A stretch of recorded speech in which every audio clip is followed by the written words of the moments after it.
E eu quero refletir com você hoje, e eu prometo que eu vou ser bem breve, no Evangelho de Lucas, capítulo 17. A Bíblia vai contar para nós a história do encontro de Jesus com 10 leprosos. Você conhece muito bem isso. Eles chegam diante de Jesus, eu não vou ler o texto, você pode ler depois aí na sua casa, Lucas capítulo 17. Eles encontram com Jesus e clamam, é um clamor que eles fazem: Senhor, tem misericórdia de nós, tem compaixão de nós.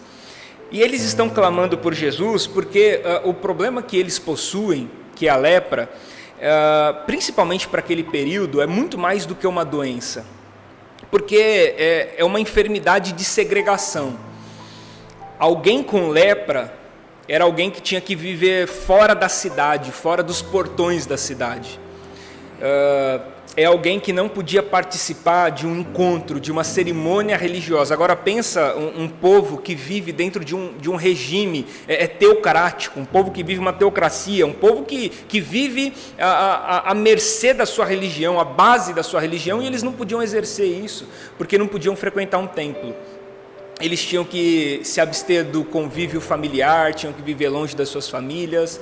Então é muito mais do que uma simples enfermidade, não era uma enfermidade comum, era uma segregação mesmo. A vida termina nesse período, porque agora eles vão viver fora da cidade, no meio de gente estranha, longe da sua família, longe das suas atividades. Eles vão viver agora uma outra realidade, uma realidade de quem foi expulso do seu convívio. E quando eles encontram com Jesus, eles pedem socorro. O que eles querem é socorro mesmo. Mestre, ajuda-nos, socorro, porque é impossível resistir à pressão de uma vida dessa o tempo todo. Então, nos ajude, faça alguma coisa. E Jesus dá uma palavra para eles, uma palavra de cura. Fala: não, vocês fiquem tranquilos. Vão, se apresentem ao sacerdote, porque vocês estão limpos. E aqueles 10 homens, eles saem em direção ao templo, e eles vão fazer isso porque quando alguém era curado de lepra, essa cura tinha que ser validada pelo sacerdócio. Não podia só o cara dizer assim: fui curado, porque poderia ser o caso dele estar mentindo e contaminar outras pessoas. Então ele passava por um processo de purificação, e no final o sacerdote ia dar o veredito para saber se realmente ele poderia se integrar outra vez à sociedade, ou se não, ou se a cura dele não aconteceu, se foi só uma ilusão e ele precisa outra vez se retirar da cidade. Então Jesus fala para eles: vão até o templo e veja com os sacerdotes, passa pelo processo de purificação e vocês vão ver que estão purificados. E eles foram a caminho do encontro com os sacerdotes. E aí a Bíblia vai dizer para a gente que no meio do caminho, um deles decidiu retornar. Um deles decidiu voltar. E ele volta e vai até Jesus, conversar com Jesus, encontrar com Jesus. E Jesus fala para ele uma palavra que os outros 9 não ouviram. Jesus diz para ele assim: a tua fé te salvou. Aquele cara, e hoje eu estava pensando bastante nisso, hoje eu separei o dia pensando nisso, pensando como é que nós nos relacionamos com isso, assim, qual é a importância que nós damos para essa verificação das pessoas ao nosso respeito, e qual é a importância que nós damos a respeito do que Deus pensa de nós. Quanta ênfase nós damos para o que as pessoas vão dizer, o que elas vão achar, depois de fazer um processo todo, de passar a gente por um processo, o que elas vão achar de nós, e o que Jesus vai achar de nós. Então, de 10 pessoas, 9 estavam totalmente preocupadas com o que os sacerdotes diriam. Estavam preocupadas com o processo de purificação que eles enfrentariam, e apenas um, sentiu no seu coração a necessidade de ter a aprovação de Jesus? Só um. Os outros prefeririam, né? Eles preferiram ir até o sacerdote e receber o aval de um sacerdote. E aquele rapaz, imagina, a cabeça dele deve ser mais ou menos assim, eu fiquei imaginando isso hoje. Ele fala, beleza, Jesus pediu para que eu fosse até o sacerdote, porque só o sacerdote é que pode fazer o teste, ele pode me passar por esse processo para me reintegrar outra vez à sociedade. Mas quem falou isso para mim foi Jesus. Jesus me deu uma palavra, Jesus me falou, Jesus me disse, Ele me deu uma orientação. A orientação que Jesus me deu é suficiente, a palavra que Ele me deu é suficiente. Então não há necessidade de coisa alguma. Aí Ele volta do meio do caminho, está todo mundo indo encontrar os sacerdotes, porque eles querem a palavra do sacerdote, eles querem a verificação do sacerdote, o aval do sacerdote, e aquele voltou, porque o interesse dele era a respeito de Jesus. Apenas de Jesus. E qual é o ponto da minha reflexão hoje que eu quero dividir com você, para que você pense, para que você reflita comigo, para que isso encontre um espaço no seu coração? Qual é o ponto que eu quero pensar com você? Imagina isso comigo. Todas as pessoas, qualquer pessoa que está do lado de Jesus, que está perto de Jesus, ela direta ou indiretamente vai ser afetada por coisas extraordinárias, por coisas sobrenaturais, por milagres, por coisas lindas, tremendas. Qualquer pessoa, até mesmo aquelas pessoas que não têm uma gota de compromisso com Jesus e com o Evangelho, estando próximo, serão afetadas pelas maravilhas de Jesus. Jesus é tão maravilhoso que o que Ele faz afeta todo mundo, a todo lugar, todo instante. Por exemplo, Jesus se afasta e uma multidão o segue até as montanhas, e ele está ensinando a multidão, fica tarde, ele diz para os discípulos, essa multidão precisa se alimentar, precisam comer. Você conhece a história? O que tem aí? Tem um menino com 5 pães e 2 peixinhos. Jesus pega os pães e os peixes e multiplica. E quando ele multiplica, a Bíblia vai dizer que toda aquela multidão comeu o pão multiplicado. Então, se você estiver próximo de Jesus, próximo das pessoas comprometidas com Jesus, isso vai respingar em você. Você vai comer pão multiplicado, você vai comer o pão sagrado, você vai comer o pão santo, o pão que foi consagrado lá, você vai comer o peixe. Qual é o problema? O problema é que você não vai entender a vontade.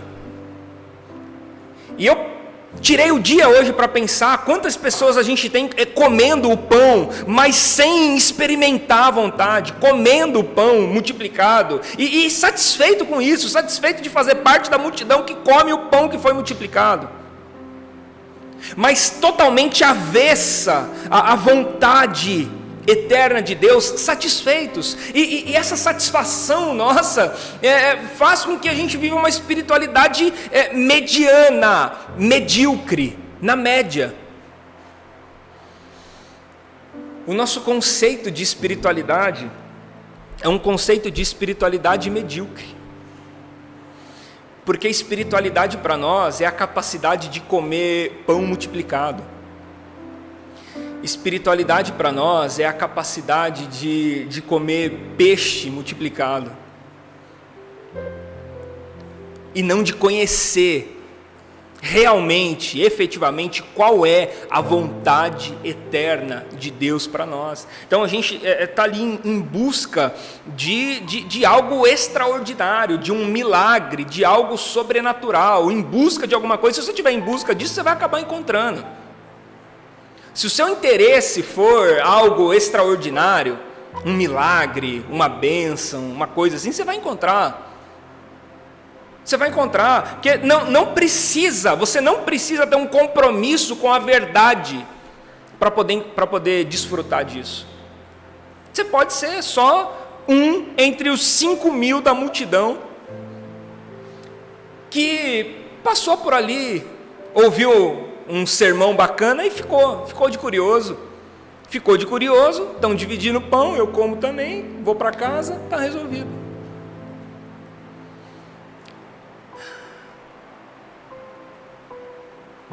Mas falta-nos a profundidade do conhecimento da sua vontade. Falta-nos isso. Nós estamos querendo viver situações extraordinárias, mas nós não conseguimos viver as situações ordinárias, as situações comuns. Nós não conseguimos relacionar com Jesus. Nós somos aquela turma que não volta, entendeu? Aquela turma que não volta, aqueles 9 que não voltam, não vão voltar, porque conseguiram o que queriam. Conseguiu o que queria e agora não tem interesse a mais. Então o nosso interesse pela espiritualidade, muitas vezes, em muitos casos, é muito pequeno. Entende o que eu quero dizer? O nosso interesse pela espiritualidade é muito pequeno, o nosso interesse a busca pela vontade, na maior parte das vezes é muito pequeno, o nosso interesse pelo querer de Deus, na maior parte das vezes é muito pequeno, o nosso desempenho, o nosso empenho, a nossa entrega para poder encontrar, para poder discernir, para poder entender qual é a vontade de Deus, e muitas vezes é muito pequeno, porque a nossa busca é uma busca por cura, mas dos 10, 9 foram curados, mas um só é que foi salvo. Um só é que foi sarado. De forma, meu irmão, que você pode ser alguém que teve uma experiência com Jesus. E isso não vai fazer de você uma pessoa bem-aventurada.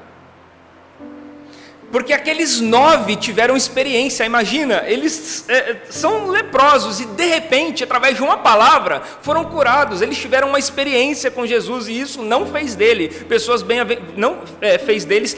bem-aventuradas.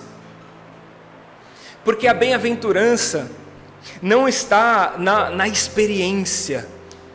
A bem-aventurança está no entendimento pleno de qual é a sua vontade. A bem-aventurança está na entrega e não no benefício. Não é o quanto Jesus pode fazer por você, não é o quanto que o Evangelho pode te proporcionar, é o quanto você está disposto a se entregar por isso. Então a gente precisa virar essa chavinha, a gente precisa aprender isso, a gente precisa ingerir isso, a gente precisa perceber isso. Nós precisamos entender perfeitamente, discernir perfeitamente os tempos que nós estamos vivendo, os instantes que nós estamos vivendo, os desafios que nós estamos vivendo nesses períodos, e os desafios não são fáceis. Você está aí hoje na sua casa, eu não sei se você gostaria de estar em outro lugar, de repente hoje é domingo numa igreja, eu não sei nem se você não está indo, de repente, numa igreja, mas de repente está, olha lá, a minha não abriu ainda, então eu vou em outra, de repente pode ser que seja, pode ser que esteja acontecendo isso, eu não sei o que está acontecendo, pode ser que você esteja com medo de tudo isso, temendo essa situação profundamente, a ponto de te paralisar, a ponto de te levar para longe de uma realidade comum. Tem pessoas que não saem de casa desde a segunda semana de março, que foi quando começou aqui no Brasil a pandemia, o primeiro caso de contaminação. Tem gente que, inclusive, desde quando começou também, sai de casa todos os dias. Alguns com razão, que estão indo trabalhar, outros sem razão, que simplesmente não querem participar de isolamento. Enfim, eu não sei o status em que está. Eu não sei se você faz parte da nossa comunidade, nós ainda não voltamos os nossos encontros presenciais, ou se você faz parte de uma igreja que já voltou com seus encontros presenciais, eu conheço bastante que voltaram, algumas que não voltaram, depende, não importa qual é o status, não importa onde é agora que você está.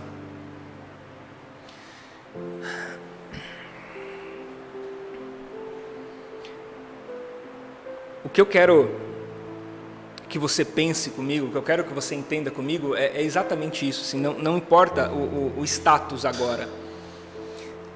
A pergunta que eu quero fazer para você é o seguinte: você está disposto a voltar para poder ouvir de Jesus qual é a vontade dele para você? É fazer o caminho de volta. E eu sei que esse é um apelo de 10 para 1, de que a cada 10, 1 volta. Essa vontade de imergir no querer de Deus realmente não é uma coisa popular, comum. Não é de qualquer jeito, não é para qualquer um. Infelizmente, não é. Deveria ser, mas não é. É de 10 para 1. Então não importa o status, se você foi uma pessoa até aqui abençoada, se você recebeu de Deus aquilo que você queria receber, se você encontrou em Deus aquilo que você queria encontrar, se você foi curado de alguma coisa, ou se ao invés de ser curado você ficou doente, sei lá, não importa. Não quero saber o status. A pergunta você é alguém que está disposto a voltar para poder encontrar com Jesus? O caminho que ele fez foi um caminho de retorno. Ele estava indo para o templo encontrar os sacerdotes e ele volta. Ele volta porque ele entende que ele havia acabado de encontrar alguém que é maior do que qualquer coisa que ele poderia encontrar lá na frente. Ele volta porque ele entende que ele tinha acabado de encontrar alguém que é superior a tudo que ele poderia encontrar lá na frente. Então a pergunta é: você está disposto a voltar? Você está disposto a dar passos em direção a Jesus e à vontade de Jesus? Essa sempre vai ser a pergunta. Essa sempre vai ser a questão. Ou você vai continuar a sua trajetória? Você vai continuar seguindo em frente como quem quer agradar, ouvir dos homens uma boa resposta.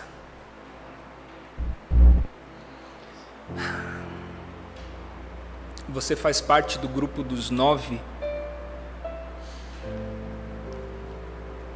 que vão seguir adiante como se nada tivesse acontecido? Ou você faz parte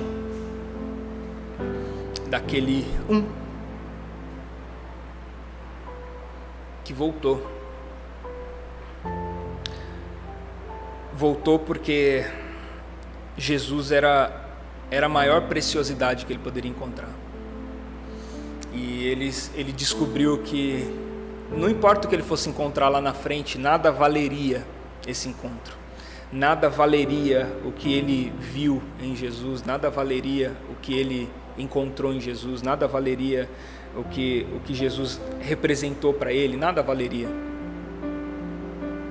E nada vale, meu irmão, nada vale. Você pode continuar a sua caminhada, você pode inclusive ir longe. Você pode se tornar uma pessoa bem-sucedida, você pode se tornar uma pessoa que tem a aprovação de outras pessoas, É isso que eles estavam indo atrás, da aprovação do sacerdote. Você pode se tornar uma pessoa realizada, você pode encontrar uma outra pessoa para dividir a sua vida, você pode encontrar um emprego que lhe proporcione realização de sonhos, você pode encontrar muitas coisas lá na frente. Mas nada, isso é uma garantia, nada do que você vai encontrar lá na frente sequer se aproxima do que a gente está deixando para trás. Você entende isso? Nada do que você vai encontrar lá na frente sequer se aproxima do que a gente está deixando para trás. E nós estamos deixando para trás a nossa espiritualidade, a nossa comunhão. A gente está deixando para trás a nossa relação com Deus. A gente está deixando para trás o cumprimento da nossa vocação. A gente está deixando tudo para trás. Como é que está aí a sua relação com Deus nesse período que a gente está vivendo? Como é que está a chama do teu coração? Ela continua acesa ou ela já apagou? Como que está? Você continua cheio de sonhos, projetos, desafios, alegrias no Senhor? Como é que está? Ou você é alguém que não tem força agora nem mais para clicar num link, para poder assistir uma celebração, de repente até deitado no sofá da tua casa? Como é que está? O que a gente está deixando para trás é muito superior do que a gente está pretendendo encontrar lá na frente, você entende? O que nós estamos deixando para trás é o mais precioso. O que nós estamos deixando para trás eu arrisco a dizer que é a única coisa em tudo isso que a gente está vivendo que tem valor. De tudo que a gente está vivendo, o único valor que existe a gente está deixando para trás.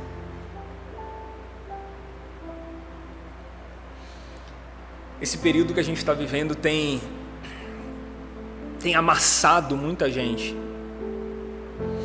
tem feito muitas pessoas sofrerem. E meu irmão, eu não questiono isso. Todo mundo sabe onde é que o seu calo aperta. Todo mundo sabe. Se você foi afetado diretamente, perdeu o emprego, diminuiu renda, e aí está com os filhos em casa, é uma confusão, mudou a rotina, eu concordo, você deve estar aí amassado. A única coisa que você não podia perder, a única coisa que você não podia deixar para trás é a sua comunhão. Isso não podia ter ficado para trás. Você pode estar amassado, mas você não deveria estar desiludido, desanimado. Você entende? Você poderia estar angustiado, você pode sofrer as maiores angústias, mas você não deveria estar desesperançoso. Você entende isso? Jesus foi literalmente amassado, acusado injustamente, preso, crucificado, a sua carne dilacerada, porque a vida não pega leve, meu irmão, a vida não facilita. O propósito não facilita, é pesado mesmo. Ninguém nunca tentou te enganar dizendo que ia ser leve, que ia ser tranquilo, que ia ser sossegado. Ninguém nunca tentou te enganar com isso. O negócio é punk, é pauleira. Aflições atrás de aflições. E o problema não são as aflições. O problema é que nós decidimos seguir em frente, deixando para trás aquilo que realmente importa. O problema é que você está tocando a sua vida e está esquecendo dos seus pilares. Escuta o que eu vou te falar, por favor. O problema é que você está tocando a sua vida e deixando para trás os seus pilares, a sua fé, a sua convicção. O problema é que você está tocando a sua vida, mas você esfriou, está morno.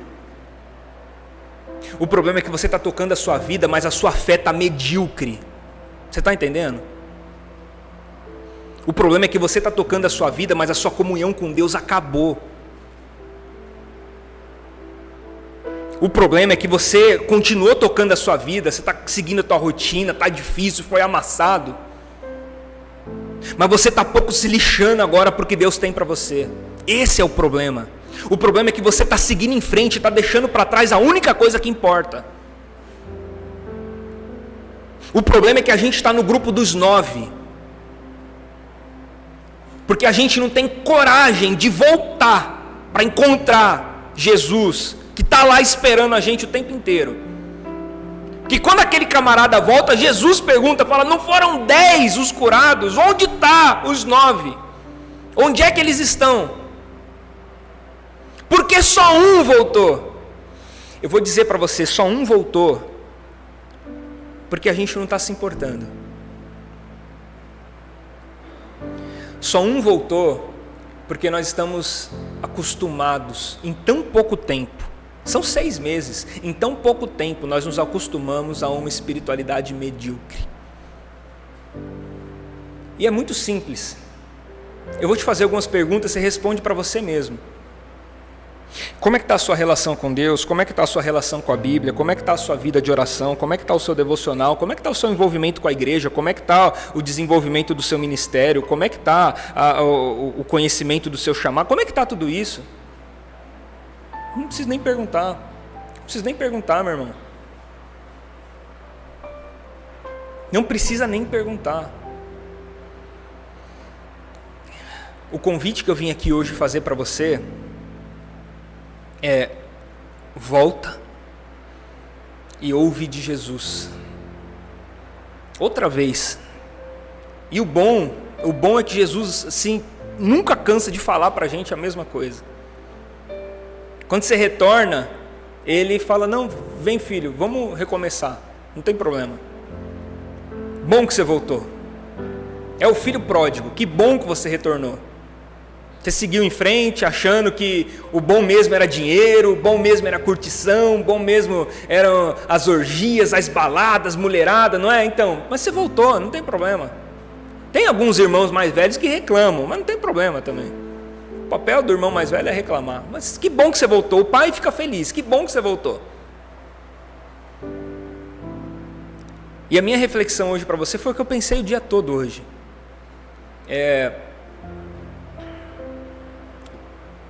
Faz o caminho de volta, meu irmão. Não siga em frente desse jeito que você está, porque você está deixando para trás aquilo que realmente importa. Você está deixando para trás a única coisa importante, a única coisa que tem sentido. Você, em tão pouco tempo, se acostumou a uma vida distante.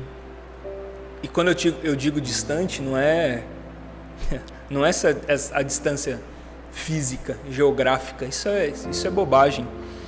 Se você tem compreensão do que é espiritualidade, você vai perceber que não existem barreiras. A Bíblia vai dizer para nós que Deus é Espírito e que, portanto, Ele está em todos os lugares e preenche todos os ambientes.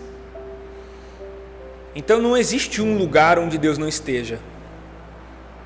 Eu tenho dificuldade de cultuar fora da igreja. Então, porque de repente você nunca entendeu o que é a igreja. Eu tenho dificuldade de orar quando eu não estou na igreja. Porque de repente você nunca conseguiu entender isso perfeitamente. E não fica triste não, hoje é o dia. Se você quiser, hoje é o dia. Hoje é o dia de nós entendermos isso de uma vez por todas. Se você entende o que é a realidade da espiritualidade, a transcendência, você vai entender que não é uma parede que nos separa. Existem separações muito maiores do que essas que nós estamos vivendo.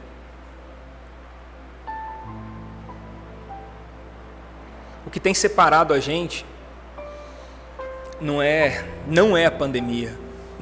Desencana, sai disso, sai dessa. O que tem separado a gente não é a pandemia. O que tem separado a gente é que cada um seguiu o seu caminho e deixou para trás aquilo que realmente importa. Volta.